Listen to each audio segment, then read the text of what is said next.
Club NGMI.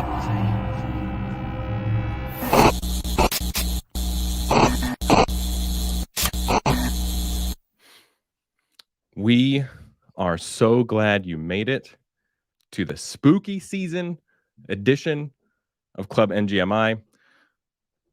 Dandy 8052 is playing hurt, so Lou's going to drive the ship.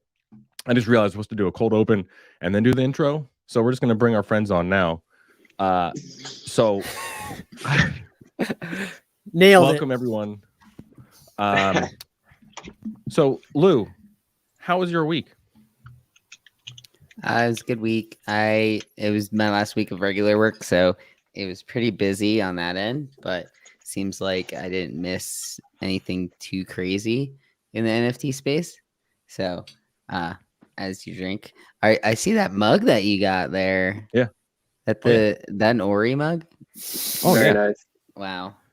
Very Looks nice. great. Yeah, it's the one and only.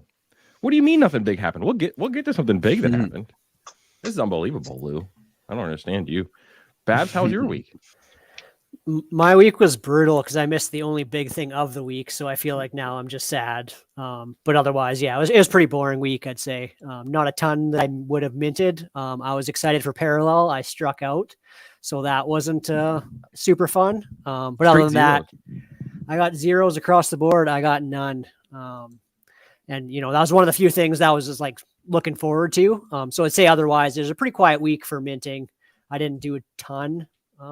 Trying to remember, but otherwise, it's good. Glad to be here. Happy to have you, Babs, as always. Trey, welcome back from the sun down in Florida up to Minnesota. Just timely, you're like the opposite of a migrating bird. Yeah, north for the winter.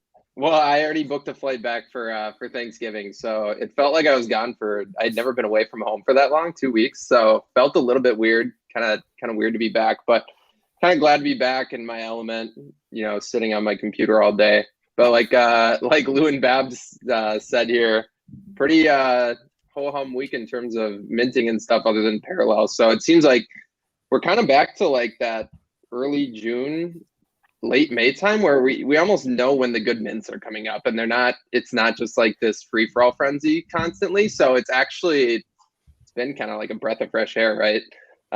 Spent some time, celebrating Halloween this weekend. Saw my Vikings loss yesterday in person, so that sucked. But other than that, can't complain. I haven't had that take of we're basically recycling. I like that take. It seems like it. There's no crap mints really anymore. At least maybe we're just not noticing them because there's just not as much activity in general, not as much capital coming into the NFT space, not as many eyeballs because of, all the other coins that are ripping right now. So, yeah, I mean, like I said, it's actually kind of nice. So more quality, less quantity. We had that one stretch there where I feel like we were minting like 4 to 5 things every day at a minimum, right? Oh, and that was like so overwhelming. It's like you said, it's kind of refreshing to have, maybe one every couple days that we might look at. Yep. Kind of feels like it's nice to have kind of a little bit of time back almost, right? But again, it'd be nice to have a little bit more things to look forward to, I would say too. Yeah, no, I mean, I don't think we could replace, that August, I think is when it was probably peak frenzy, when it was just, you couldn't leave your computer or else you were probably costing yourself money. Yeah, we had a cycle like this earlier, and I want to say it was around the Pudgy Penguins, where it was, everyone was trying to mint at 0.08, and then the 0.08 mints were failing. They weren't selling out. And then that's why we went into the Pudgy Penguins. And when we hit the Pudgy Penguins, we thought, oh, maybe it's these cheap ones that are the only things that are going to sell out now. And then just less projects were jumping each day. I think there was one day, was it like Sunday? Was it when there was only 2 on that calendar that popped in? So I think there's just less coming out because they're a little more scared that it's not as easy to just immediately sell out anymore. Yep. So, Babs, you said there's nothing big, or Lou said there's nothing big. Zug, where's my Zuggers at? I mean, that was a huge day for those of us in the Discord and in Zug world. So the Ether Orcs have finished. Have they called it phase 1, Babs? Is that what they're calling it? It was phase 1. That was kind of like their initial roadmap, let's say. So yeah. So what happened was a few of us in the Discord we're lazy. We just had our orcs training. Who cares what that really means? Training forever. Fast forward to a while, weeks, literal weeks in NFT world, which is months. And then these orcs, they had a chance to become gods. There were only 12 god spots, essentially. And 21 orcs in general were eligible. We believe that 2 were in a dead wallet that wasn't doing anything with it. So there were 19 available. And then all day, it was basically contract sleuthing. People were learning Solidity. I know EZ in the chat learned that the exclamation mark equals means not equals. So we're all learning stuff together with the orcs, which that fact just in of itself, I'm not trying to shame EZ. I think it's great that people are legit learning a small part of coding through this nerd stuff. And then what happened was the four of us who were going for it for an orc god through ether orcs hit. And that was incredible. And along the way, a few people made contact with a punk owner, and then a punk owner joined our little corner of the world, which is pretty incredible. So shout out to the folks in the Discord working with the orcs, specifically EZ, who did a bunch of the work on the orc side. But yeah, we got the ether orc gods. And of course, I got the florist god, which is great. Love liquidity for my zombie orc. And I'm not even sure, like, they just have more ability to get more Zug. Like, what's better than them other than aesthetics, Babs? Do you know the mechanics of the next steps? they have the highest Zug modifier. So I think they're plus 30, and I think the best you could have otherwise is plus 27 or something. Or they're plus 35. So they just earn more Zug a day. But the orc thing was fun. Like I actually loved the game theory of it. So you basically had, almost call it a 50% chance of getting an orc god, which, in our heads, we thought they'd all sell for around 12 Ethereum. But if you didn't end up getting one of those, I would say you almost had an 8 Ethereum swing. Like if you ended up on the bad side, you have a naked orc and he's probably worth, at best 3 to 4 Ethereum. So it was kind of crazy to make the decision to go for that because you're basically making the decision to never have equipment for your orc. It was just a fun game theory thing. You had to make a decision, a risky one. And you don't see that with NFT projects very often. Like I just love the orcs for that reason. It was a lot of fun to see people try for it. So, what do you think about the future of the orcs, though, Babs? Because that's the next step, especially for those orc gods. Like we need an a Zug sync to really use our utility. So, I've seen some things. I know they're kind of in a tough spot as far as a dev team goes, for a couple of reasons. But what do you think about the next steps? Are you excited about the announcements they've been making, or like what's your analysis there? I'm still excited. Like I sold one. I sold my albino that I ditched the dungeon before you guys went for the orc gods. I sold one and I still have 7 left. I'd say I'm bullish because I still have them. And me, I try and limit my projects that I hold long term, and orcs is one of those ones I'm holding. Like I look forward to the deployment of the next phase, which is they're trying to do raids, which is basically group kind of dungeon missions, and trying to go for that first on-chain RPG game, have some utility, and if it takes off, if the game's fine, robot Babs. kind of like yeah. Oh, am I freezing? Yeah, you roboted a little bit. We're losing you. So what a few of us that were back? doing orcs were saying is like, this has been the most fun game that we've had on NFT world, and it was just the leveling part. So I like the idea of the rating because it's kind of, actually today in the Discord we were just chatting, we're like, oh yeah, we'll get the band back together and do some rating together. Like let's just do this as a group. And then I mentioned, I used to do some game nights on Zoom, and this can replace that in some ways too, of like hanging out with your internet buddies, doing some raiding with your orcs. It's just at a whole different scale. Like one orc god today sold for 10 Ethereum, and that seemed about right to me. But that's also how I price stuff, is I price it fairly low compared to other people when we're talking high price things. So other folks in the Discord were like, oh, That feels low for what they think the orc god should be compared to the floor price, which I get in that perspective for sure. But my brain just kind of short circuits when I go that high. So yeah, we'll see what it looks like moving forward. I would love to.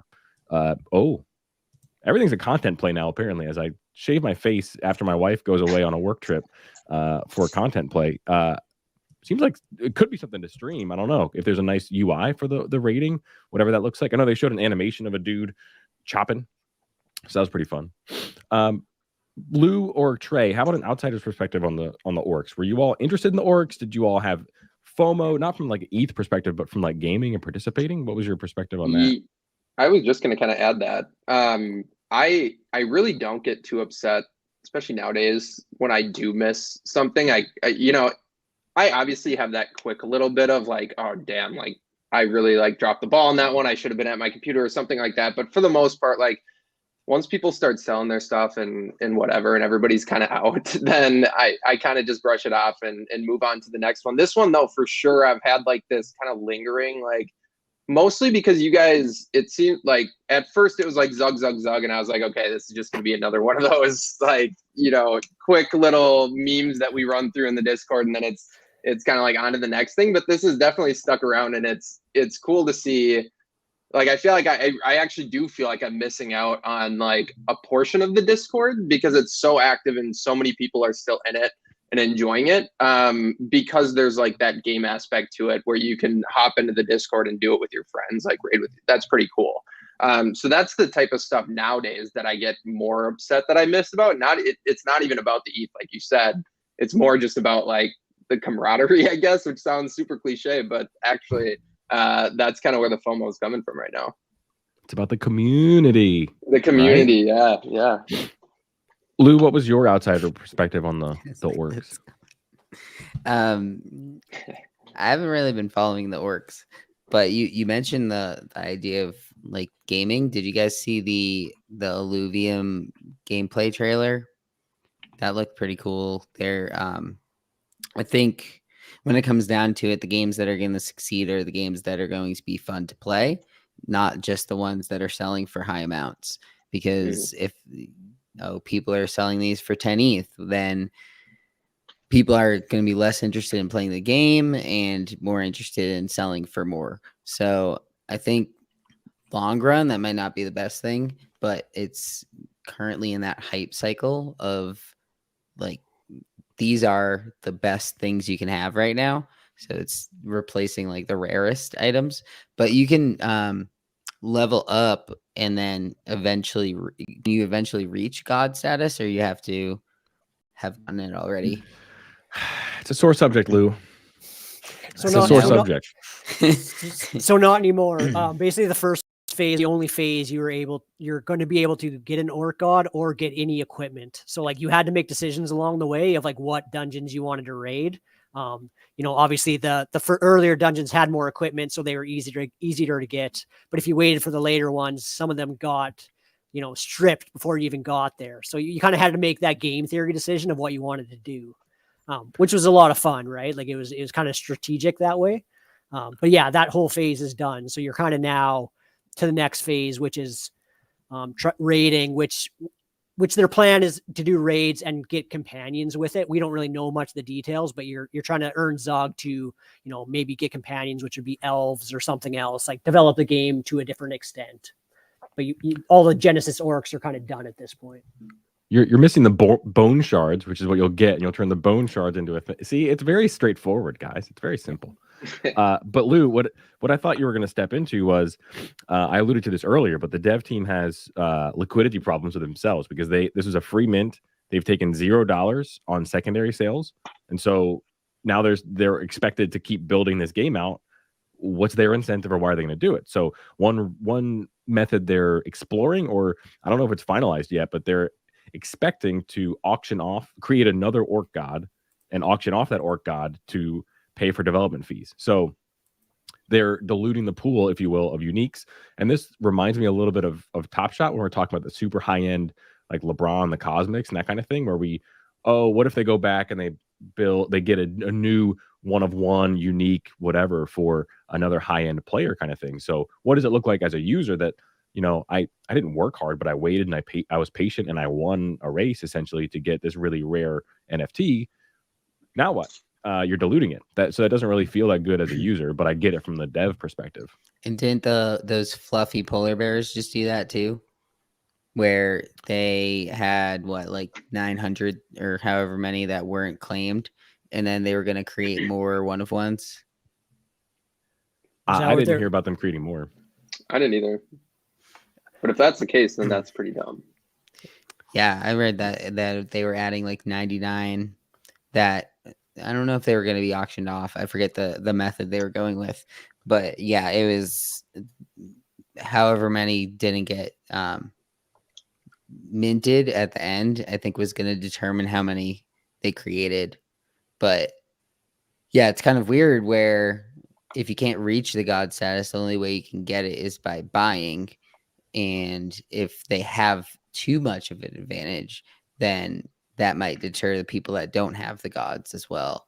And that's interesting that you said that they're building out a game, but they don't have money to fund it, because that's all of these games. That's their big thing, is they need the funding. So that's not the best, I don't think, like long-term look. But yeah, if there's ways that they can figure out how to generate cash, then I think that would be a good idea. Well, what's tricky is like clearly they haven't thought about this stage yet, because they held some orcs back, which we thought when they were first happening, we're like, oh, this is ultra bullish because they have to build this game to get value out of it. So they're really incentivized to make this thing good. Fine. But then actually I saw Outlaw in the Discord mention this, like, well, then when do you ever sell them? When do you ever say I'm not bullish anymore? Like when do you signal that as a dev team? You can't. So what do you do? Perhaps what you seem to have something here. Well, that's the problem. Like, you hold these back in order for you to have some kind of liquidity and stake in the game. But what the instant you sell them, people are worried that you sold them. And then so the other option is hold them. But then you run into this liquidity problem where they don't have any. Like, they never charge secondary sales. They invested their own money to start this.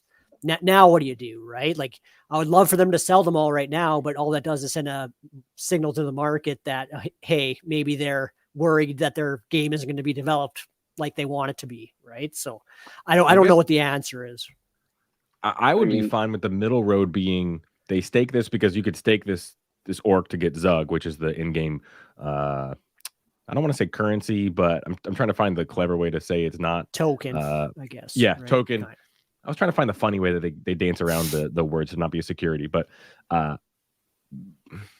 don't even know. Whatever. They could get that token and then sell the token, because then it's recurring. They're still invested, and that's the way to get some liquidity. But the fact of the matter is, right now, for that token, there's not enough value within the game for it to be worth a significant portion to pay for dev teams, or get some Chipotle on the table, if you will. So for you two being in it still, sorry to cut you off there, Dangy, is that not like incredibly bearish that they haven't, like, they set up, I mean, this is a horrible business plan. You don't have any capital at all to even push the game forward from there. Like, I know that it's a good look on the surface to not charge secondary fees and not act like you're being greedy, but I mean, there's definitely a fine line there. Like, they're running into a problem now that they've kind of backed themselves into a corner that it's going to be really hard to get out of. Because if they stick to not taking any secondary sales or fees from secondary sales, then they're stuck with no capital anymore. And now they got to think of all these weird ways to go about it from there. So the fact that these are selling for so much and that people, I mean, they don't even have it thought out yet, that's I'd be at least a little bit concerned there. And I don't mean to FUD it, because I have no dog in the fight. Just kind of interesting to hear that, because I haven't been following it that much. Yeah, so they did put a vote forward to increase fees to 2.5%. So they are trying to start something, and then they have said they've kind of started the rating like development already. Like, it's not as far away as you think it is. So if they come out with that and it's halfway decent, then like maybe we're more bullish. But yeah, it's concerning until you get to the point of you seeing the next phase of the game in some capacity, right? Yeah, so, I haven't seen any talk about it outside of our Discord at all. Like, not on Twitter, not in other Discords. So that's where I guess in that sense don't have that FOMO, because like don't really see other people talking about it to really gauge that like general sentiment. So I guess that's my side. And then there's like the thread that we have. And if I'm not in the thread, then I'm not hearing the talk about it, you know? Well, For sure. And that's kind of our bullish case on why like some of us are holding it is, you know, not a lot of people know about it. The floor is pretty decent considering, you know, we increased supply the whole time. It's still holding at like 0.6. So it's still decent. And I think our bull case is if people ever like caught onto it and started talking about it more, then you get people interested in it, you know, all of a sudden the price could go up. Like that's kind of why some of us are bullish long-term, I'd say, but you know, that's the thesis of the play. I'm also bullish because these projects they're like small businesses that raise capital very quickly, and so they're gonna suck somewhere. In my view, there's not gonna be a perfect company. Maybe there is one. Maybe it's parallel. I don't know. We'll get to that in a bit, I think. But where would I want them to suck? Paying themselves? Sure. If I had to pick one, that's one to pick because their contract has been fairly ironclad. They had to pause once for a small issue, I believe. But I think that was it. They paused the game, and that was a little harrowing as somebody who had an orc, because I remember that they had to pause the game for a little bit, reset it because there was an issue when they migrated from one contract to the other. But otherwise, the contracts have been ironclad. They were really good at communicating within the Discord. So community management side, they've been good.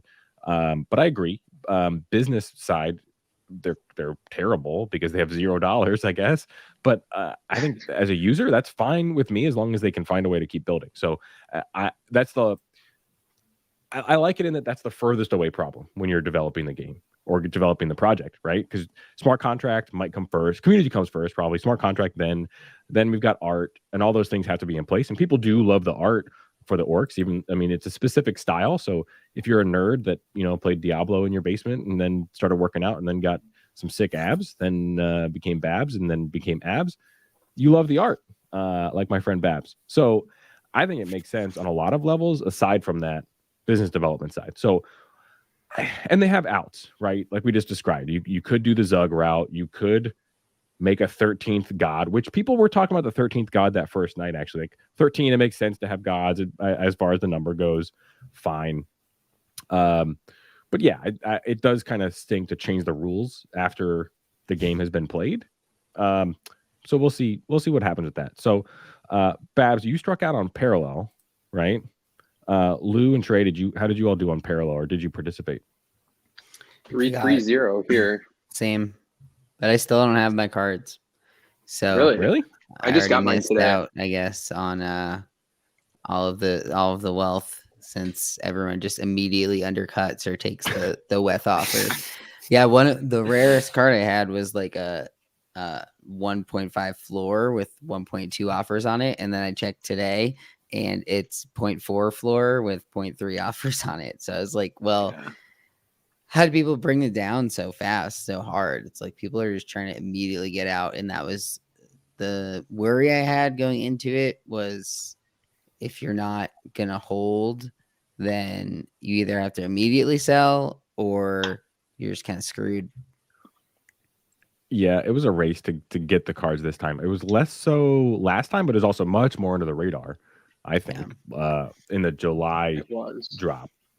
Last time you were better off getting them and then waiting 2 weeks, right? Where a lot of people did accept offers right away, but you know, obviously it was a different market then, and it rocketed pretty hard like 2 weeks after the drop. This one, I think it's a slow burn down to the bottom a little bit. It's just a different environment right now, right? Like, you know, if that changes, yeah, of course, in 2 weeks it might go back up, but right now I think the market is what it is, right? It's also more supply too. But they still have a ton of cards, don't they? That they have to release. That's what I'm not clear on. So how many more drops? I mean, is this like a Zed situation where they're just gonna, you know, they have a cap on these SEs and they're just gonna keep releasing them until they can? SEs, yes, but there's gonna be a ton of cards, and that's by design for the game. More cards, Yep. Always more cards is my understanding of the game. So. Yeah, I think who are you really selling to? You're selling to completists, people who want the whole set, and then once they get their set, then they're happy. So that's fine. There's not that many people like that in the world that are interested in parallel and that missed out on the drop. So yeah, the high end buyers are few and far between. I know in the Discord, Crypto Storm is our resident parallel maxi and kind of knowledge base. So we were using him as a big resource, I guess. And he was saying basically, yeah, some of the cores and the masterpieces are really worth a lot, but it's just not liquid. So that's the biggest issue right now, I think, with trying to sell your parallel cards. It's like my orc, right? My orc's a floor orc god, so more liquid than the other ones, but not as good as the other ones, I guess. What are our thoughts on the drop? So I've talked about it a little bit before. It's like Web 2, you have to log in and have an account. Fine. Web 3, you have to have a MetaMask. So when you went in and you reserved them, did we like that process?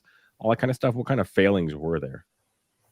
Babs, you were nodding. Man, I was still I'm tilted about the whole process. Like I hate first come first serve. I hate the whole is your internet the fastest? Like you click the button, your web page loaded 10 seconds before mine. I was dust, right? So to me, that's not fair. One, if you wanted to make it fair, just do Top Shot queue system, right? Like your whole intention was to get as many packs into many different people's hands as possible. Then do the queue system. I know Trey is shaking his head, but if that's your intention, just do the queue system, right?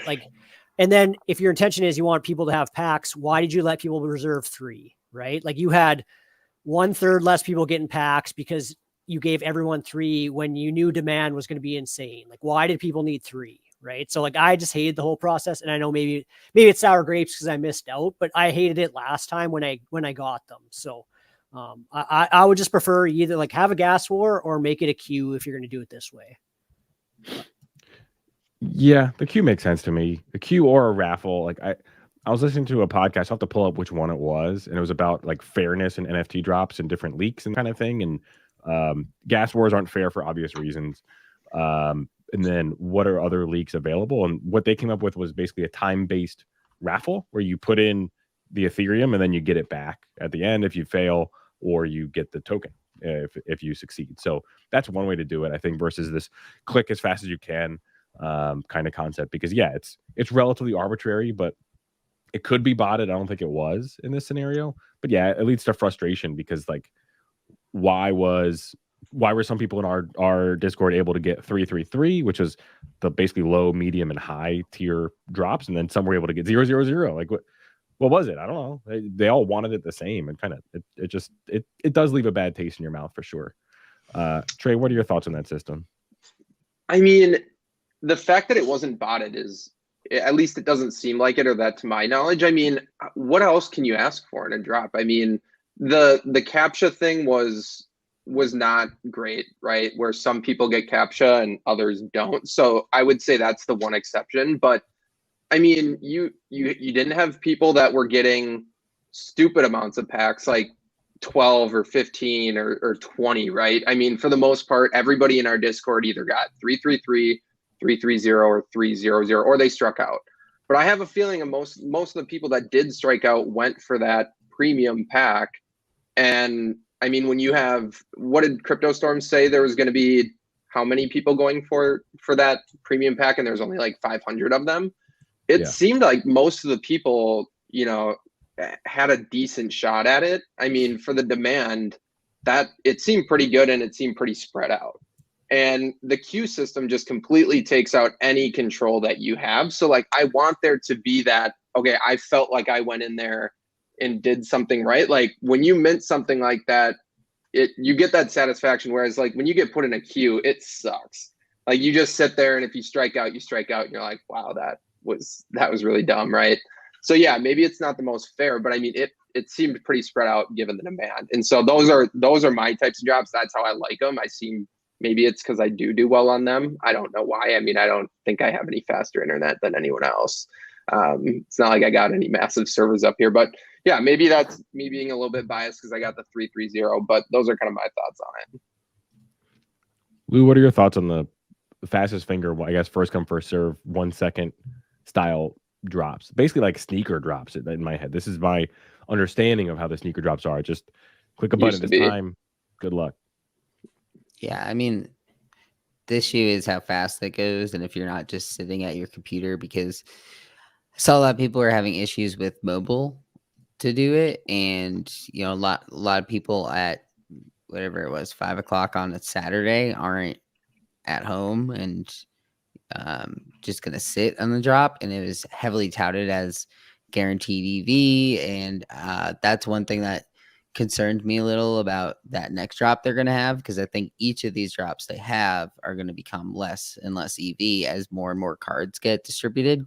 And so I think in general it was a relatively fair drop. People had the same plan, and people are going to complain if they don't get it either way, whether they say, oh, it was on Twitter first, you said it was going to be on Discord first. It's like, well, just have both up. If you know that it's going to be one or the other, have both up. You want to be the first to click. You click, it says page not found. You just got to keep refreshing. It's everyone's playing the same game at that point. And that's where I kind of side with what Trey was saying, where at a raffle, you're just relying on luck completely and you don't really have any control. So then maybe in that sense, you can't complain about something because it was based off of luck. But I mean, people always find a way to complain anyway. Yeah. And people are going to multi-account raffles too. So, I mean, you're going to run into, there's a sacrifice to be made at almost every single drop style that you do. Like if you just do a regular gas war, you don't get that same plus EV, but you can almost guarantee yourself the mint, right? So it's like that game, right? Where it's like, okay, you get guaranteed plus EV here with parallel, but at the expense of it's a first come, first serve, fastest wins. So I think that's where there's like these trade-offs in every single style of mint that happens. And there's always going to be, parallel last time was perfect. This time it wasn't. So yeah, I think you could argue that you could do the same system, but make it raffle where you have 2 minutes to enter, right? Like it would stop the multi-counting, it'd stop the botting a little bit. Like you have 2 minutes to click the link to get in, and then it's closed, right? Like it's similar, but then you're not fast finger, worry about if your page refreshes. And I think a lot of it would have been solved if they just didn't give 3 packs to people. Like you give one each, one max, right? Like that's 3 times as many people getting a pack. That's a good idea. I kind of like that because then everybody feels okay. At least I got one. Like, why'd you need 3? Like, why do some people need 3 and other people need 0? Right? Like, I guess that's my argument. If you knew demand was going to be that high, why did you need 3? I mean, going back to like the Top Shot idea is, I don't think they are pricing these for current. I think they're pricing these for long term to be able to have them sell this way. Where arguably it should have been something more like, I don't know, 0.05, 0.15, 0.25 or something. Like it, you really shouldn't get 3 packs for 0.01 when you're getting, what was that? 5, it was 5 cards each of those, right? So you're getting 15 cards for 0.01. That's automatically going to be guaranteed profit. And that was the side of it where, I don't know. Yeah. I thought it was 4-3-1, right? Yeah. That's what it was. Yeah. Okay. Yep. So it's like, I don't know. It's almost impossible to fail if you get that core pack. So in that sense, that was the side of it that, I mean, they could have priced it higher, but I think they're thinking long-term with it as well. And you would notice, Babs wouldn't notice, but the rest of us notice that you pay a transaction fee essentially when you buy them.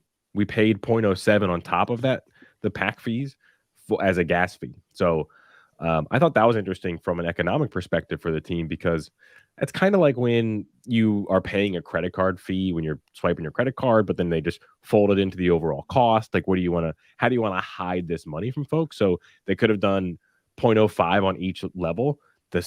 Maybe that prices out one person in the world from getting the packs. Like nobody else would bat an eye at 0.05 on each. Well, some people were saying like, oh, wow, they're adding this much, but I mean, that's my point though, because if we added 0.05 on each of the 3 packs, then nobody's going to complain. It's just going to be hidden in the cost. So it's interesting that they separated it out.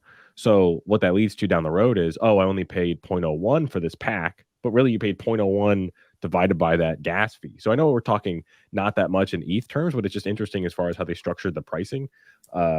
Because it feels like, I think they're thinking about it at least, which is really bullish in my view on Parallel as a team and as a project, because they're thinking about the nuances of it.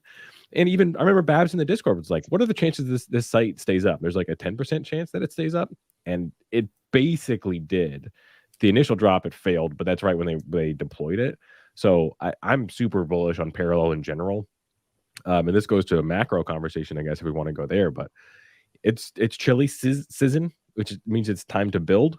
And I think Parallel is going to build probably a fun game. I was talking to Storm, like, do you actually want to play the game? He said, probably. I think it'd be fun. So has anybody read up on Parallel, and or are you interested in actually playing the game? I want to. I want to look into it now that I hit a couple of these packs, right? So before I go out, on a selling spree. I mean, these were so plus EV. I paid barely anything for them.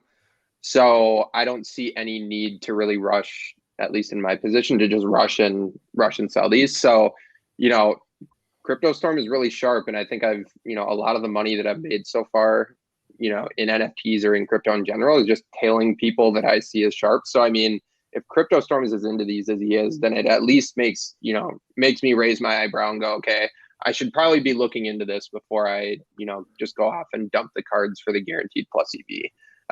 So I'm going to be looking into it for sure, especially because it's, like you said, it's chilly season right now. Why not look into it? Yeah. But no, I haven't dove into almost anything. I think the art on these things is freaking sweet though. I searched it on my OpenSea right now and like my big monitor. It just looks so cool. Yeah. Like all the cards put together. Yeah. The art's incredible.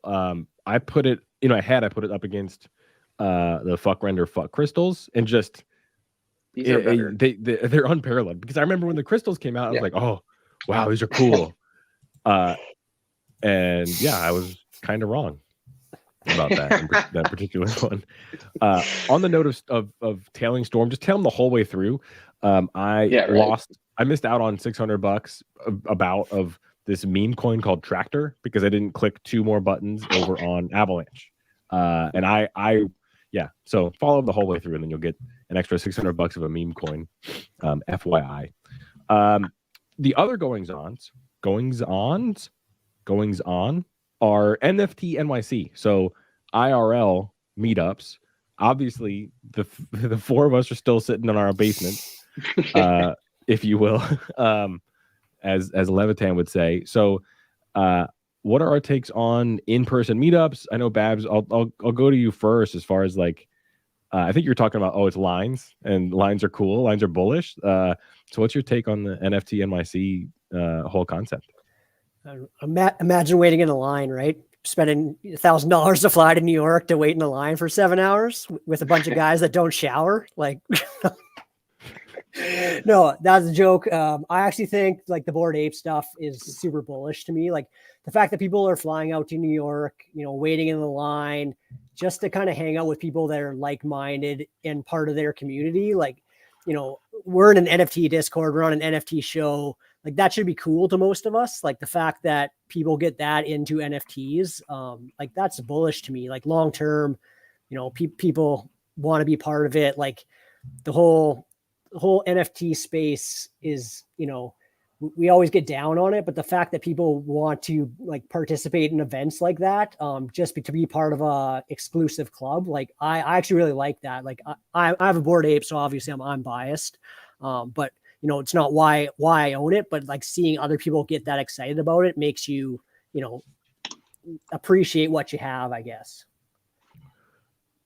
Lou, what is your thoughts? What are your thoughts on in-person meetups for NFTs? Seems like they have a pretty good turnout, and everything that I've seen on like Twitter, everyone seems pretty happy about being there and how things are being run. I get the idea that like, a line, it's kind of like when we have a big drop and there's a lot of people waiting, like the Parallel one, that just proves demand at that point. And it's nice to see that, but at the same time, like you wish they maybe anticipated better how many people would show up. The Top Shot, they seem to have a pretty good meeting today. And then I see all these people at the Knicks game, and it just seems like everyone's having a good time. And so far it looks pretty successful. What about you, Trey? I actually thought about going. I was kind of late to the game to it, and I've already, I was in Florida for 2 weeks. I'm going to LA here for the Vikings Chargers game in a week, and then I'm going Thanksgiving, and I'll be in Phoenix in February. So I already got like Nice I already life. got Hey? too much shit going on, man. Like, I don't know. It was hard to justify, but I really did want to make it out there. I've just been like so on the go lately, in terms of traveling and stuff, just because I don't know. I was cooped up for a year and a half, and now I want to go out and enjoy myself. So a lot of those are like annual things that I do, but I'm just sneaking a few more trips in here. So no, I would have loved to get out there. I think it would have been a lot of fun, especially just like, look, we've been spending the last 9 months on our computers with like the same people, right? It would be cool to finally come in and see everybody in person and kind of do one of those meetups. And I hope we can in the future here soon. Yeah, and people are meeting at this point in time, like famous people, like Gary Yeah. Vee is there. Yep. Ferocious Some had a people. bunch of people paint with him today. Yeah, that's really cool. Like Rose Gold was there at the Top Shot meetup, and Roham, and all these people that we're seeing online and or over like videos or whatever, and you can like meet them in person, and like that's kind of cool too. Or just someone like Farouk, however you pronounce that one. I saw him around, and people were excited to see him, and it's the type of thing. Didn't Shamdu have something like "Find me in Central send you Park" or point something? one. Yeah, that was pretty cool. Actually, That was like, great. Yeah. I was just imagining people running up to like this 15-year-old or 16-year-old kid, like fanboying over it. It's like, oh my gosh, how low are we stooping right now? With his mom there to take the pictures and stuff. Yeah. That was great. It's great. That's funny. So, Brian, this is also where my head went, because I know people were talking about, oh, I'm going to bring my laptop to the convention center or whatever. I'm like, there's no chance in hell I would do that. It's not, or set up a burner machine or whatever. Yeah. And you could do that and keep a small-ish amount of ETH on it if you really wanted to. But yeah, there are people smarter than you, meaner than you, ready to take your money. And everyone walking around there is worth a lot of virtual money, and they know how to deal with it. So yeah, I agree with Brian. That would honestly scare me of these big meetups. So you better have your OPSEC on point in that regard, even in the hotels, because they know where you're going to want to stay in the hotels. More so in the hotels, I think. Yeah. I would be shocked if we didn't see like one person get hacked. Not to be a Debbie Downer, but like, I mean, that's got to be a magnet for hackers. Oh, for sure. Stuff like that. People get careless. They have a few drinks at bars and stuff. I mean, it seems like it'd be so easy. Yeah, Club NGMI meetup. There you go, Trey. Way to go. You went full circle on that. Yeah, you fudded it. Now that's true. We can never do it. I would still go. I think just being careful, like you said, having a burner account. Why are we stabbing people? Yeah, that's morbid. No, not. I don't.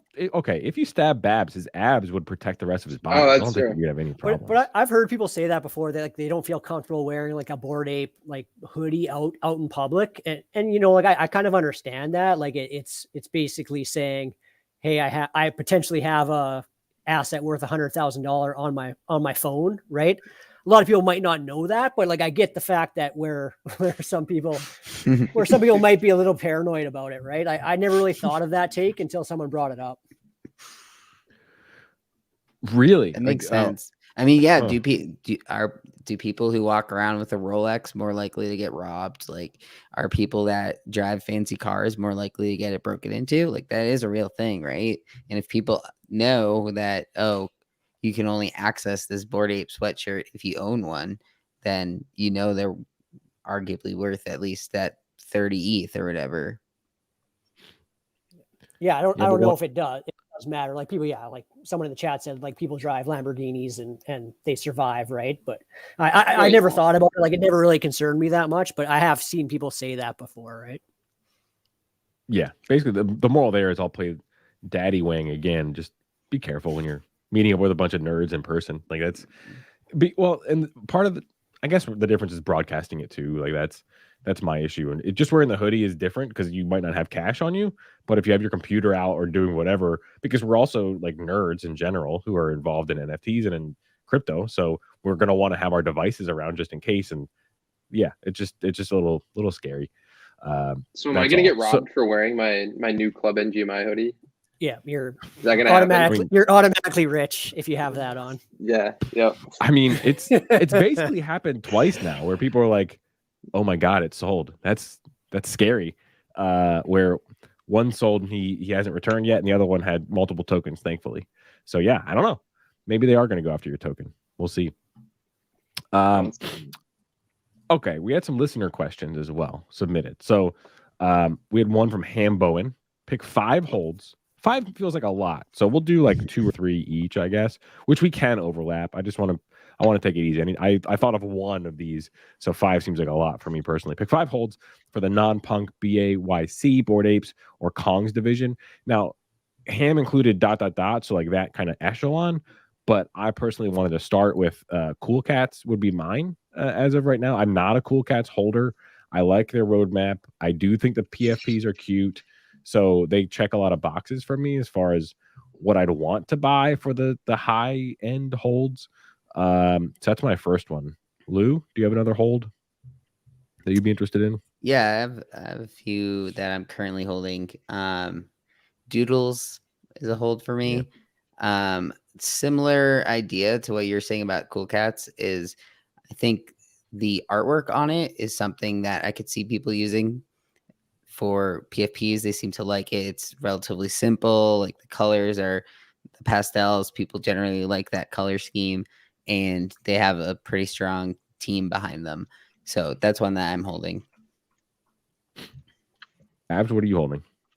Not your I'm probably gonna get flamed for this one, but I kind of mentioned it earlier. Like I like holding Pixel Vault stuff, and people laugh at it, but I actually think if you want something that has a bunch of upside and you want to invest in, a perceived good team that has upside with, if that game actually ends up being something one day, like to me, it has the most upside. It has the best chance at being one of those ones that, rockets in the future. If the game's good, people like it, they have a ton of money to invest in this game, right? Remember, and like perceived good team, like that's debatable by a lot of people, but the mechanics of the staking, the mechanics of like a future game that has a ton of funding available and perceived like investors, the rumored Adidas interest in the merchandise deal, like all that stuff to me. And you might laugh and it might never be a thing, but what if it is a thing, right? Like it's Beanie isn't like, completely melted down by then. Yeah. He had all those things. But like that's why I'm interested in holding it is the upside and the fact that if Pixel Vault doesn't succeed, probably 99% of my other bags aren't working out either. So like I'd rather invest in the high upside one if I'm thinking long term.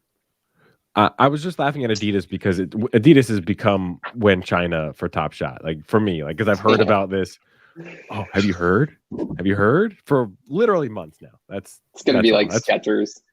And the other one, I'll actually throw this out. Like Carlene will love it, but like Penelope's Country Club's a long-term hold for me. Like Allison brought it up the other day. Invest in people. Like Carlini, I trust he's always going to be building. He's always going to be thinking of ways to like bring value. I'll just bet on him. Like I'll trust the fact that he'll always be trying. And that's 95% of it for me. Like I'm just interested in seeing where he takes it. So like I'm happy to hold those. Yeah, and it's kind of hard, specifically if you're in our small world, to separate the bit from the truth on Penelope's, just because Carlini comes in and is like the Kool-Aid man, just giving us a hard time, which is most of us seem to enjoy it and get the bit, and then so it's kind of hard to say, yeah, Penelope long-term hold kind of deal, but yeah, I agree with that. I mean, he's the fact that. I don't know. I haven't done my 50 research on too many of these projects, but I haven't heard of many with 2-year-long commitments from a team, which I think it's huge because we've already talked about 2 cycles like that feel like this already in NFT world. We've been doing this for what, 6 months, 7 months or so. So yeah, 2 years is going to be a long time for that team for sure. Trey, what hold do you have? Babs, you're not going to believe this. I almost put Pixel Vaults on that list when I was thinking about it, mostly because like I obviously sold off and I think even Crypto Storm said in the Discord today, like everyone was kind of shitting on Beanie, but he's like, he's made me a lot of money, and the same holds true here. So, like you said, Babs, I mean, there's so much upside there. So I'm not going to be the one to say don't invest in it. In fact, they've got the planets and some other stuff that you can invest. Even I guess the meta heroes now are down to what, like a 2.5 ETH floor. So I mean, it's not like the biggest entry price like it was back when it was really pumping and mint passes were like 9 ETH. So I don't think it's that bad of a bet right now. I think it's gone down, and it might even be the time to get into it. But just know there's obviously a lot of risk that comes along with that, and that it's probably not in my top 5, but I can see why it would be because it's got so much upside. Cool Cats was another one I would be looking at. As much as we don't talk about it, Zed is probably still on my list of holds, and I sold off a lot of my really good horses and stuff like that just because I was really trying to stack ETH back then and kind of hit those goals. But I mean, I still hold like 6 or 7 fillies probably, as well as a lot of the offspring there. So I'm just kind of sitting back and watching on that. Like I don't have time to get in and play the game, but if it really does pop off, I want to have exposure to that one. Another cheaper one, why I think toads are in my top 5. So I don't know if those would be considered in like the punk, probably not in that. I mean, division, they're lower than Cool Cats. So Yeah. So Toad's I on would my put, list. I almost honestly bought another toad when I was kind of liquidating a lot of stuff. I wanted to reshuffle some positions just in terms of what I was invested in NFTs, and toads is at the top of the list there. So toads, and then another one that's maybe a little bit off the beaten path would be Robotos. Those did really well, actually. Like they came out of nowhere. We all sat on them for months. And then I think a lot of people sold off, but those got up to like a 2 ETH floor. And now I think they're back to like half an ETH now. But I mean, they've got a good artist. We all love the art. I think the community is pretty decent. So I think they've got a pretty good backing, and they're officially here to stay. So I would put like a almost maybe make that my dark horse of holds. Yeah. I still think Zed is high on like long term. They're doing a lot, and they're doing more free stuff, like free tournaments and just tournaments in general. Yep. Like I have all my Zed bags still. Like what concerned me is looking at the floor lately. Like I think I still have 11 or 12 Genesis horses, but Buter and Genesis were down to like 0.18 last I looked. Again, wow. Everything's down, but like I think last I checked before that was like 0.58 floor. So everything's down, but yeah, like I still am comfortable holding the Zed stuff just because I do think it's a good long-term bet. It might never work out like some of this stuff, but more comfortable holding that than some of the other things. But are we kind of bearish on the fact that none of us said art blocks? Like I have it on my list. I wanted to bring it up. I kind of consider that in the higher range. Is honestly. it okay? But there's a whole range. I mean, there's certain playground drops that you could definitely get into for a pretty affordable entry point, in my opinion. So I think you got to pick the artist, and you kind of pick something you just vibe with. But I think art blocks is definitely in that conversation. Yeah, some people are talking in the chat about the Galactic Apes. I don't know. Galactic Apes in top 5 holds. Yeah, it'd be tough. I like the argument for Galactic Apes is the art's really good. Like people like the art of the artist. They're trying to build utility in the future with a game and missions. So like again, it goes back to that whole thing. If the game's no good, people don't like it, then yeah, like it's not a good long-term hold because then it's just a PFP project. But if they actually build something that people like, yeah, like I still have 6. Like I'm happy to hold them over some of the other stuff that I think's just a PFP project that like Vogu or Animita is like. I'd rather hold my Galactic Apes than those type of things, right? I would agree there. Yeah. The other one, the last one on my list. Well, go ahead, Lou. Yeah, I guess. Yeah, I hold a couple other ones, but World of Women I've always been high on because they have the women narrative to it. So that's one that I hold long term because I think it'll sustain for a while. Especially what I've like seen online with other, the women empowering movement side of it. I think we'll always keep it like relatively steady, and Gary Vee is a big backer of that one. I just want to say sup to all my Domiverse friends for the Blit Map, Blit Not, Sup Drive bros. I think Dom is a super nerd who is going to make fun games that are mostly or all going to be on chain. And he's just going to push things forward in a lot of different ways. And there's going to be a new drop coming soon-ish from him, and he's really focused on the drop mechanics. So I'm curious to see what a person who I think is a very creative mind is going to come up with for a drop, because he's weighing all the market dynamics. Like, he already is talking about, oh, I want to reward my owners, but I also don't want to price out new people. So how do you manage that kind of distribution path? I think that'll be very interesting. And he's just an on-chain maxi in a lot of ways. So I even fudded it a while ago. There was a silly little skateboarding game that he released. It was like, hey, look at this cool thing that I did, which I also think that could just be that he's just a super nerd, like just did that in a 2-day sprint and then was like, oh, look at this cool game that I did. Because then you also see some of the artwork from the Blit Knots and the Blit Maps, and it's pretty incredible as far as just the art experience. So yeah, I think that's one of just betting on the creator and betting on the person, because I don't see Dom getting unhinged as far as his public persona, at least, ever. If that happens, then those bags are going to be dead pretty quickly, because he's very calm, focused, and just a nerd. So yeah, the Blitverse is one that I'm super into as well, as far as the red chips, I guess. I don't know. I don't know what colors they are. I don't play with large amounts of money. So people are like, oh yeah, blue chips, white chips. I don't remember. I know blue chips just because the saying, but what's under the blue chip? Is it red? Is that the next one? I mean, I don't think people call them that way. I think white and red are usually lower. I think it goes blue, red, white. Yeah. Great. Well, maybe when we do a Club NGMI meetup, we'll have to play with poker chips correctly, because we always just said blue was worth 10 this time and red was worth 100 this time. Like, whatever. I mean, we just have to do. There's no other chips. We just have to do like a Poker Stars tournament through Club MGMI, and then we can see who gets which chips are the highest in nomination. Yeah. I mean, I would get crushed. I would just start betting apes. That'd be fun. Oh. Well, we'd have to do it in the metaverse. So then we actually sit in like that would 3D versus just sitting on the table, top down kind of viewpoint. Adam is trying to get Adam's baiting me. This is bait, Adam. And Eric, this is bait. We're not doing that. No. That's Dangy Discord content style. We're not doing that on the show. Yeah. Any other what, Lou? What do you got?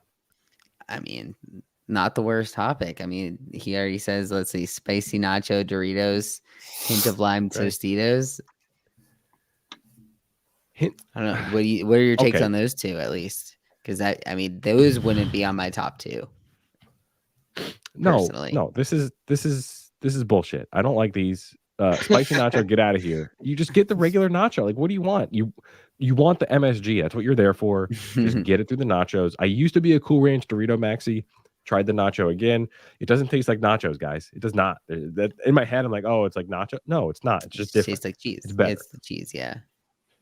Yeah. Hint of lime Tostitos? No. Also, that's a no thank you on my book. I don't know. I just like the plain tortilla chips, which I will eat chips and salsa 24 hours a day. My in-laws thought that was the weirdest thing ever. But yeah, I'll do it. Breakfast, lunch, dinner. Also, if you want some tortilla chips with your breakfast, chilaquiles. Give them a shot. You're welcome. I bet you they don't have those up in Ottawa. Regular kettle chips are still the goat. What flavor kettle? Just regular like Cape Cod chips. Yeah. I could eat those for days. Yeah. The flavored ones are good too, but I just like the classic. The most underrated chip is the sour cream and cheddar, by the way. That's the most underrated, because I don't think people buy it, but it's actually sneakily delicious. So those are like the Ruffles ones? Yeah, that's right. The orange and blue bag. Yeah. I do like those. See, barbecue chips are super overrated too. Incredibly. Here we go. This leads perfectly. Babs, you're going to say all dressed, aren't you? You're going to say all dressed. I'm not a big chip guy. I think chips are Fine. overrated. Like doesn't- I don't know. Like Doesn't I like mean, chips and like doesn't like concerts. What is this? I'll- Who like, are I'll have you? Are you an nachos, but alien? like What? I'll have nachos, but I won't sit down and have a bag of chips. Like I mean, if I'm they have gonna like something ketchup that's- chips in Canada, so I understand why you You wouldn't know, like chips. Like I'm an adult. I'll have a beer. You know, I'm not like a little kid. No, so you're. What does so, beer have so to it's do a with Saturday chips? You can Well, afternoon. if I'm gonna have, with if I'm gonna beer. have Like, shitty, that's the if I'm best gonna have combo shitty out there. calories, I'll have a beer. I'm not gonna have like I'm gonna have my Jesus. chocolate bar. Right? God, you're bringing up calories. Talking about favorite chips and you're bringing up calories. Can we not do this? Well, yeah, if I eat junk food Do- all day, yeah, obviously I'd love to eat bags of chips every day, but I try to take care of myself. This is incredible. So, what do you put on the side of your sandwich? Do you have like a turkey and cheese sandwich ever? I have to have chips with my sandwich. Yeah, like I'll have a sandwich. But And then you don't have anything on the side of it? Do you? Sandwich and chips. Just like a I don't pickle, know how you could. like a pickle maybe. Well, you can put pickles on your sandwich, but like having it on the side is the. Yeah, no, I just like I try and eat healthy. If I'm gonna have something that's like Yeah, they're greasy. shitty calories, I'll have a beer, Yeah. or I'll have something that I'm not picking chips is my argument, right? All right, that's fair. Okay. I suppose. What crunchy snack do you go for? I'm personally an extra toasty Cheez-It Maxi over everything. I don't buy them anymore because I eat too many of them. So what is your Babs? What is your snack? Crispy snack of choice. I like popcorn. If I'm gonna have something, I'll have just popcorn. I like popcorn. Is that kind of lame? That white cheddar skinny pop is straight Yeah. crack. Yeah, It like, is I so love that good. stuff. Like all the It skinny is pop so bags. good. Like I can Yeah, just crush I that. still Like have- yeah. I have a bag of that upstairs. It's fantastic. I'll give you that. Do you go fresh popcorn or clearly we're talking bagged popcorn, but what about fresh? Are we fresh people? I like fresh, but it just Oh, yeah. I like it takes fresh. more time. Like the skinny pop ones are so easy. Just pop it Mhm. open and it's ready Yeah. to go. Oh yeah, the skinny pop is Yeah. pretty good, especially the white cheddar one. So good. Lou, how do you dress your popcorn if you were to make it fresh? I don't dress Butter. popcorn. I mean, I Well, you prefer just put butter and butter salt, in like there. movie theater. Oh yeah, It's popcorn. You don't have to put like caramel in there and like all random Mm-mm. stuff. Mm-mm. No thanks.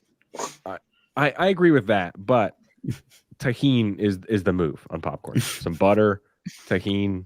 By the way, if you have a 1,000-watt microwave like mine, you put the butter in for 42 seconds, melts perfectly. 40 is Who still a little knows how solid. many watts their microwave has? Like, if you asked me, I would not know. Like, No, I no do. chance. Is that normal for people to know? Like, No, there's no the chance. amount of No one watts cares. on their- No one What cares. is this? Who Like, cares? Who That's why, cares? like, whenever I read Only Dangy instructions would on know stuff that. like that, it's like, well, depending on the power of your microwave. And I was like, well, where do I even find that? Like, how powerful my You can find it microwave in the is. microwave. No. If you want, I could explain why I know that, but then TD will get mad at me. I know that for sure.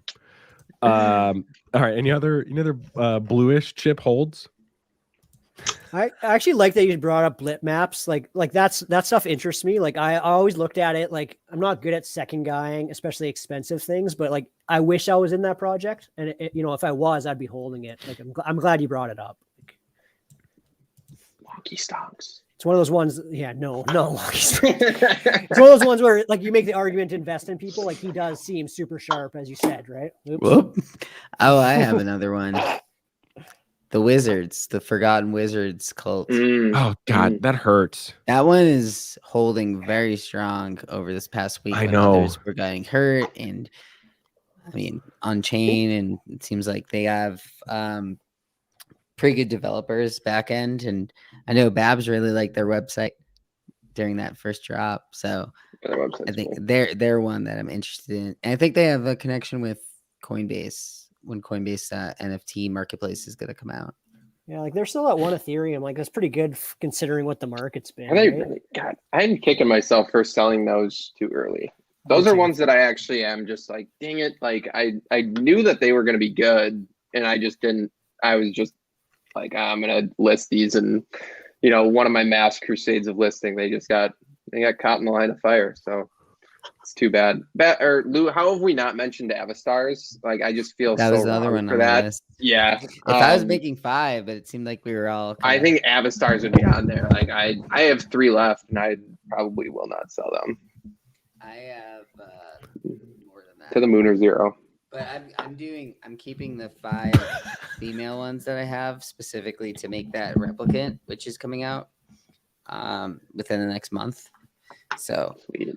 I'm excited for that one. I already have it. What it's gonna be.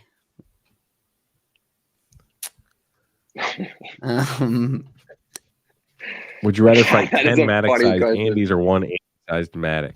One Andy Oh, says Matic. Yeah, I think it's 1 Andy size. There's the delta Mhm. of size isn't big enough to warrant the Man. 10-to-1 ratio. 10 Andys like sprinting at you, this like throwing fists. Yeah, that would be tough. Yeah. That would be very tough.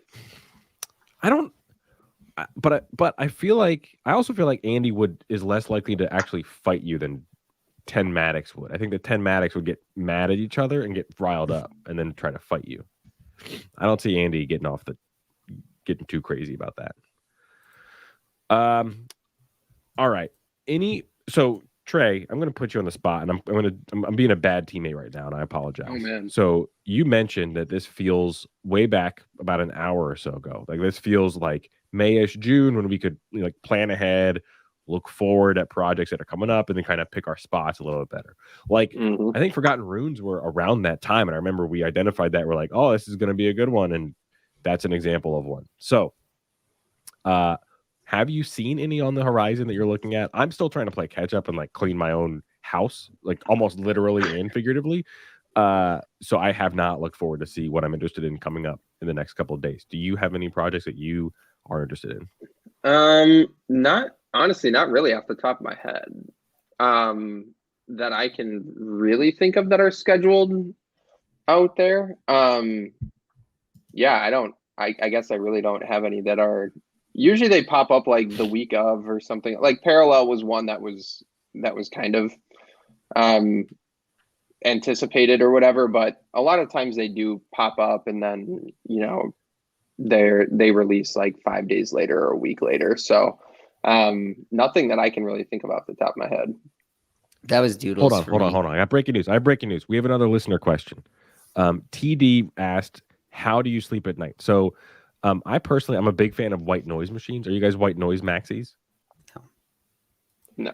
I think you have to have kids. Like once you have kids and you sleep with a baby in your room and they have that sweet white noise machine, you can't sleep without it after that, right? Like it's the only way kids can sleep these days, I guess. Like that's a rule. You can't have a kid that's born in the 2000s that can't sleep without a white noise machine.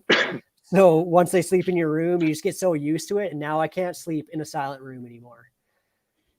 No, we have an army of them. We have N+1. We'll continue the nerd theme of we have 3 bedrooms. So I have 4, which is literally a backup and also like a travel one if we're driving somewhere, because the actual physical ones are better than just the phone one or the speaker one.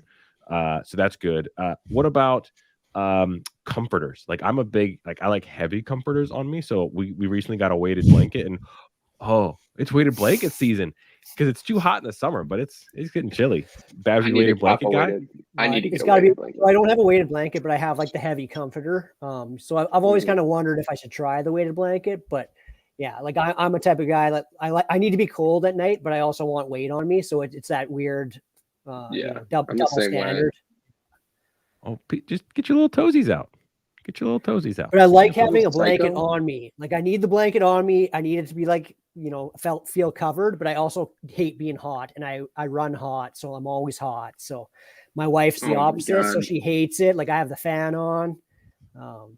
Like I always have the fan on. She hates it because I'm hot and she's cold. So we fight over the temperature, right? What about a fan? That's how it goes. Fan is like the closest to white noise that I use. Yeah, that I don't counts. even have a fan. It counts. I fall asleep with I use a sleep timer on my TV a lot, so I like fall asleep to Netflix. I'll just throw some random episode of something on and then fall asleep to it, and then TV will automatically turn off. That's my go-to. Yeah, just pop some melatonin. We're upsetting Clampy. Oh, there you go. Yeah, well, I'm a theanine maxi now because I'm a Huberman's Lab maxi, and he's talked about theanine, and it's about like relaxation. And I took it once during the day, and oh my god, that was so hard to stay awake. So yeah, that's how I now try to wind down my day with some theanine as well. Yeah, Clampy, go away, Clampy. Like this is what do you want hard hitting NFT analysis? I don't want. We're not going to do TA on market trends. Oh, okay. I guess I thought he was talking shit, but whatever. All right, so that's how we sleep. Oh, look at Clampy. See, I didn't know Clampy was in on theanine. he's a theanine. Oh yeah, that's right. It counteracts the caffeine jitters that you can get if you're okay. Have you guys tried a sunrise alarm clock where it it goes on, or it gradually lights up the room as you're waking up? It's pretty sweet. So then when you wake up, it's not like completely dark and you just feel like you're in a cave. They're pretty awesome. Yeah, like Dangy and I are sitting here like saying we'll get every ounce of sleep we can get, and you have to wake up to a sunrise alarm clock because it's one, it's 1 in the afternoon. Yeah, if my kid sleeps past 6 a.m., it's like a miracle. Yeah, my dog is like in my face same exact time every morning. I don't know how he's the sunrise alarm for me. If you we got one of those lights that turns like red and green when your kid's allowed to get out of the room or whatever. We did it retroactively. Kid doesn't care. Like she only brings it up when she's like, I waited until it's green. She doesn't wait when it's red. She just So if you're about to have a kid and you want to do that light thing, go ahead and do that. Otherwise, they're just gonna run all over the place. So that's fine. I don't have one of those nice lights that wakes up. The alarm rings. If I get to my alarm, it's a good day. At 6:15 is my alarm. That's a good day. Yeah. Lou, do you have any projects you've seen coming up? Anything that will help me sleep better at all? Coming up? Yeah. That Akira one still isn't dropped yet. Are you serious? Well, they haven't announced a date for it, right? So it was supposed to be in like the first couple weeks in November. Like the first half of November, I think was their timeline. So like hopefully we get that soon. Yeah. That one. I'm trying to look forward quickly on the Lucky Trader schedule. So I have one. Yeah. So like they announced an art blocks curated for next Monday. So like I'm super curious to see in winter, when we haven't had an art blocks curated for probably, 3 or 4 weeks now, how it ends up. Like, I think that one I'm excited for just because we haven't had one in so long, and maybe it'll be something that we can, make money on. That would be nice. And then the other ones that is Fish Tank. I'll give you credit, Dangy. I'm kind of looking forward for Fish Tank potentially dropping on Friday. It's just a project that's kind of similar to the orcs and mice feel. It's kind of got the same vibe. So we'll see if it ends up being any good. I'm trying to pull up this. There's an Art Blocks playground that looks pretty neat, actually, but I haven't done it on this computer, so it's taking me forever. So there's one on November 5th at noon that I'm interested by Lauren Bednar. So yeah, I think Art Blocks. Hopefully, it's coming back. We'll see. That would be awesome if Art Blocks came back. Those are the best times. Art Block trickle down. It was just a print fest for Art Blocks. You just mint it and sell it for like 2 ETH right after. Hot Wheels, Wax, November 16th. Book it. I don't even know if I have a Wax account, to be honest. And maybe from way back when I set it up, but that I wouldn't know how to get into it. It would likely be from Street Fighter because you were not a Wax bro back in the day. So I think it'd be Street Fighter. Absolutely not. It was after Street Fighter. I think I did some of that like Our Planet stuff or something. Like I literally logged on. It started like mining on some planet, and I was like, maybe I shouldn't be doing this on my work computer, and never went on Wax again. Wax has been I believe that's Alien Worlds. Oh, that might have been it. Yep. Yeah, I sold some Wax this week. It hit 40 cents, and I was very excited to get some back. I remember that night that it pumped, and I was not looking at Wax at all, and I forget what it got up to, but that was electric because a lot of us had a lot of Wax bags, and it was dead for a long time. Lose the wax equivalent of DeFi Kingdom with me just buying the top, right? No, opposite. It never topped. That was the thing. It was just at like 16 cents. Yeah, it got up to 58. Yeah, it was at like 16 cents the last time I looked. And it was like, wow, it's pumping. So people are back on wax potentially. Clamp is a waxy. What is bringing them to wax? Is DeFi Kingdoms not doing well? Is that the? Well, I just bought the top. It's fine. It's a 50-year play, Trey. Okay. I was thinking about getting into, but then someone was like, "Have trade their exit liquidity," and I'm like, "Well, maybe I don't want to get in." I still think DeFi Kingdom is a decent play. Yes, the jewel price is down. That's just how these things work. I think it's fine. It's all about buying into side chains. If people are going to buy into Harmony, DeFi Kingdom's going to do well. Yeah. I just like the thesis of the play. Like if once you log into the platform, you kind of see how neat it is, and it's different. Like DeFi sitting on top of a gaming platform, sitting on top of DeFi. Like I could see a bunch of people in this space being interested in it. So it's kind of the play on like the fact that the game might catch on once they develop it out a bit, right? But no, I thought I watched some of that stream that you guys did on it. It looks sweet. I just haven't taken the time to actually go and get set up and do all that stuff yet. What about Treeverse? It kind of similar graphic wise to Treeverse. Treeverse has been pumping. They have a drop coming soon actually as well. Yeah, we were just talking about that today. How we're gonna sell at 3 once it hits 3. Yeah, it's like 2.5, we'll see if, isn't it? Yeah, we'll have to watch and see if that actually gets up there. I really don't know a lot about it. That was some Logan Alpha that he was like, "Hey, might be a good buy now," like a month ago. And so we just went in and bought one. I think a couple of us, me, Riley, and someone else, went in and bought one. And yeah, it's been not a bad play. Yeah, it's hard to find those these days. Hard to find those, especially as second guys. So that's yeah. I vow 1 week minus 1 hour and 15 minutes. I'll have some things that I'm interested in the NFT world, or I'll explain to you why I'm not interested in them. So either it's going to be, yeah, we're dead, it's over, or here's some things on the horizon that we're interested in. Yeah, I think art blocks that's a good bellwether of if the art blocks curated is alive, then we're good. So, and by alive, I don't mean you can flip it to double your profit. I mean like selling out before it hits 0.2 and it just, hey, 23 of these things sold, like that dead.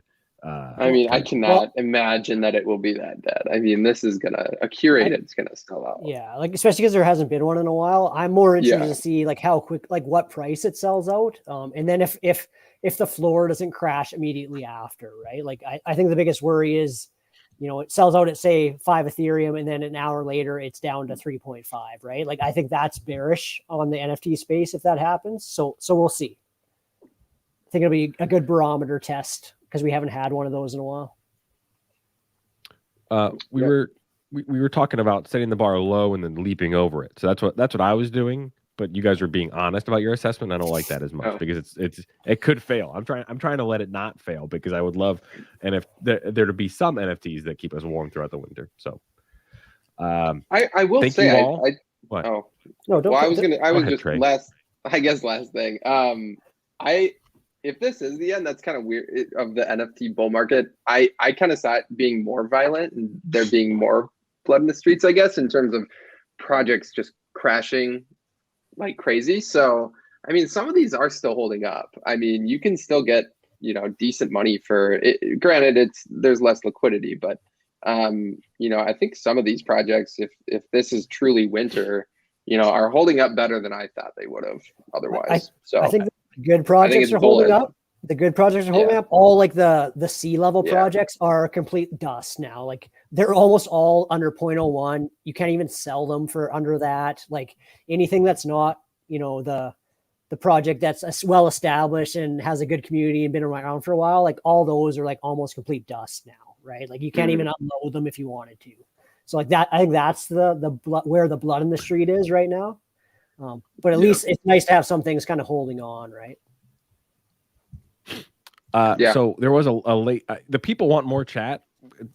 I don't know. I tried to not have the trolley jokes thrown in the questions, which is I think what they actually want. But there was one real one. Then I will actually land the plane so I can try to kick this stupid cold. So Frankie wrote in. Shout out to Frankie. A true grinder. I love to see Frankie hit some wins. From a few weeks ago, he asked about what about the floor price while something is being minted. So that'd be a slow mint or when there was a pre-sale mint, I guess, in this scenario. So there was a point. Frankie sold something for 0.08 and it was a 0.08 mint and he sold it for 0.16 right away. And then he was going to go mint another one, but he saw the floor dropped to 0.09, so he didn't want to risk it. And then now it's up to 0.4 plus. So basically, the price action it was double mint price while they were still minting in pre-sale, and then the floor dropped, and then now it's back up to 0.4. So that's a fairly common price pattern that we've seen in a lot of projects where The classic we're U. getting more supply, and then we get the U where there's people just dumping to quick flip, and then they get scared, and then that keeps falling, and then as typically what I'll look for is the distribution of holders. If that broadens, then it's more likely that it's going to be a upward U shape afterwards. Just because if I only have one of a thing, I'm less likely to sell it if I actually like the project, for example. So that's my thoughts. I know Babs, you were nodding pretty heavily. So do you have any other nuances on the price action while, say, a pre-sale is going on?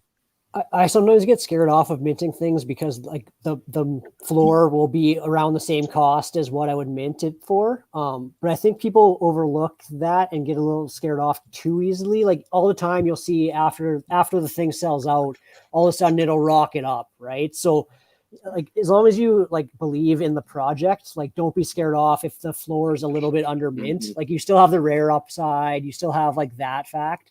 And the fact that like people aren't buying while the mint's going on, like gas is high, no one's sweeping that floor yet. So if you wait till the project's sold out, gas calms down, all of a sudden people come and sweep the floor and all of a sudden it doubles in an hour, right? So like I kind of fell victim to that. Like I was looking at the Ape Wives, which maybe Frankie's implying, like it would sold out super slow. The mint, the floor was like a little bit below what it would cost you to mint. But, you know, you can only mint 3 at a time. So that's why it sold out slow. Once it did sell out, maybe people wanted more than their 3. Like you kind of have to look at all those factors, but like I wouldn't let it scare you off. If the floor's 50% of what it'll cost you to mint, yeah, I'm not minting. But if it's around the same cost, like I don't think that's a reason to bail, I guess. And it all depends on bankroll and where you are in managing that bankroll. I know for Frankie, for example, I'm pretty sure you're building your bankroll, which you mentioned in the question. So yeah, doubling up, great. You 2x. Take that all day. Yeah. Easy. Yeah. So the other part is don't look back on these projects unless you become battle hardened for the taking kind of L's on unrealized gains, I guess, if you will. I've been hardened to that at this point. And I usually don't care. Sometimes it hurts. So yeah, just be careful about what you're looking at when you're looking at later on projects when you've minted and made money in particular. Okay. On behalf of Lou, like and subscribe. I know earlier we got a report from Eric that our ratios were out of whack between likes and subscribes, specifically likes and then live viewers. So yeah, forgot to do that before. So like, subscribe, comment if you want. Comments are always good. No, Tony, nothing else. Thank you for asking in the chat. Follow us on Twitter at LouDog. Have you changed your Twitter handle or are you still sports? Yeah, it's going to be LouDog_ETH. Oh, pulling the NFTs now. Hey, no more it. sports. He's not even playing DraftKings on the weekend anymore. He's totally out. I still play DraftKings. Just it didn't go very well this week. Oh, I got crushed this week. I'm glad I can't play or refuse to play DFS. There's no chance. Like perhaps I don't know how you would do it as a dad on the weekends. Like I'm just dead. I'm dust. I have too much fun doing it. I have to. Like even though I know it's minus EV, like I just enjoy building lineups and like looking into it. Like I look forward to it. Yeah, I mean I look forward to it every like weekend that I can do it. So it's one of those things that I just enjoy at this point. And if I make money on it, great. If I don't, then I used to stay up late on stay up late on Saturday night and build my lineups. But then, Sunday morning I'm wrecked whenever there's like a late injury news, right? Like that's the dad problem is you don't get to spend an hour at your computer doing swaps after whoever's ruled out, right? Yeah. I knew that life wasn't for me when way back on Draft Street, I was trying to do NBA DFS. Draft Street. Yeah, man. I used to love Draft trying to Street. do NBA lineups and say like, oh, it's almost dinner time. Like, but so and so for the Sixers is out because the Sixers were trash. So then you were just trying to chase minutes there, and I distinctly remember that. That was a problem. So I was dead doing DFS there, and I was just donating. I would play. Who would I would take head to head because I'm an idiot. I forget who. It doesn't even matter. He retired since then with my money from Draft Street. Condia. On behalf of Yep, Condia. You're welcome. Let's keep talking. So let's keep talking. So Dangy, you can never end it. You can never end the show. You just want to interrupt us. Just keep talking. Oh, Jesus Christ. This is so ridiculous. I mean, I'm happy to hang out, but I'm also like sick. Like I do actually want sleep. No, you can I'm trying to sneak out another REM Get cycle. that weighted blanket on. I got to go find it then. I'm not going in the attic. We're just going to go with the regular blanket today. Thank you, Lou. So if you have questions, Tony, I know you have more questions. Feel free to call me. Tony, we can chat, but I'll put a sleep timer on our conversation. On behalf of Babs, Trey, Lou, this was Dandy 8052. That's Wrapped Andy. You're welcome. Very funny.